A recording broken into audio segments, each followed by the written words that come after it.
Hi friends, welcome to Charvi శ్రేణిలో vlogs. నేను మీ నీలిమని. ఎలా ఉన్నారండి? అందరూ బాగున్నారనుకుంటున్నాను. మేము కూడా చాలా చాలా బాగున్నాము. ఈరోజు వీడియో వచ్చేసి స్వయంభూ వేణుగోపాల స్వామి టెంపుల్ని ఈ వీడియోలో మీతో షేర్ చేసుకోబోతున్నాను. ఈ టెంపుల్ వచ్చేసి నెమలిలో ఉందండి. నెమలి అనేది ఒక ఊరి పేరు. ఇది ఆంధ్రప్రదేశ్లో ఉంటుంది. సో విజయవాడకి దగ్గరలోనే ఉంటుందన్నమాట. ఇక్కడ కృష్ణుడు స్వయంగా వెలిశాడు. సో అందుకనేసి మేము కృష్ణాష్టమి రోజున ఇక్కడికి వెళ్ళామండి. అలాగే జాలుముడి చెక్ డ్యామ్కి కూడా వెళ్ళాము. ఈ టెంపుల్లో గోశాల, అలాగే అద్దాల మేడ, ఇవన్నీ కూడా చాలా బాగుంటాయండి చూడడానికి.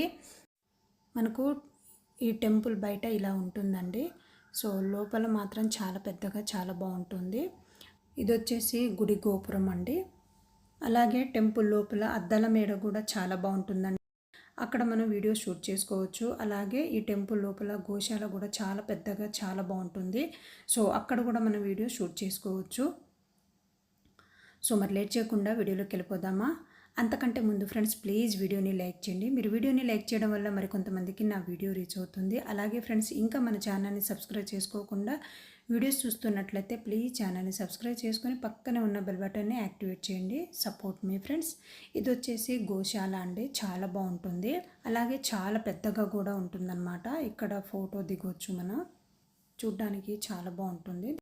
దీని పక్కన వచ్చేసి మనకి కృష్ణుడి విగ్రహం ఒకటి పెద్దగా ఉంటుంది. చుట్టూ గోపికల విగ్రహాలు ఉంటాయన్నమాట. సో అది కూడా చాలా బాగుంటుంది. అలాగే ఈ టెంపుల్లో అద్దాల మేడ కూడా ఉంటుందండి. అది కూడా చాలా బాగుంటుంది లోపల. ఈ టెంపుల్కి వెళ్ళి మేము వస్తూ జాలిముడి చెక్ డ్యామ్కి కూడా వెళ్ళామండి. సో అదొచ్చేసి మనకు తెలంగాణలో ఉంటుంది. అంటే ఆంధ్ర తెలంగాణ మధ్యలో ఉంటుందన్నమాట. మనకు ఆంధ్ర క్రాస్ అవ్వగానే తెలంగాణ తగులుతుంది కదా, సో అక్కడ ఉంటుంది. జాలిముడి అనే ఊర్లో ఉంది కాబట్టి ఆ డ్యామ్కు జాలిముడి చెక్ డ్యామ్ అని పేరు పెట్టారండి. అది కూడా మీరు ఈ వీడియోలో చూడొచ్చు. వీడియోని స్టార్టింగ్ నుండి ఎండ్ వరకు ఎక్కడ స్కిప్ చేయకుండా చూడండి ఫ్రెండ్స్. వీడియో నచ్చితే ప్లీజ్ వీడియోని లైక్ చేయండి. అలాగే ఫ్రెండ్స్, ఇంకా మన ఛానల్ని సబ్స్క్రైబ్ చేసుకోకుండా వీడియోస్ చూస్తున్నట్లయితే ప్లీజ్ ఛానల్ని సబ్స్క్రైబ్ చేసుకుని పక్కన ఉన్న బెల్ బటన్ని యాక్టివేట్ చేయండి. Thank you for watching. Support me friends. Next ఇది వచ్చేసి అద్దాల మేడ అండి.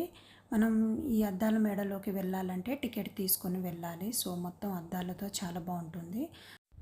లోపల వెళ్ళిన భక్తులు ఉయ్యాలను ఊపి స్వామివారిని దండం పెట్టుకొని వచ్చేస్తూ ఉంటారు. అలాగే మనం లోపల ఫోటో కూడా దిగొచ్చండి. చాలా బాగుంటుంది లోపల.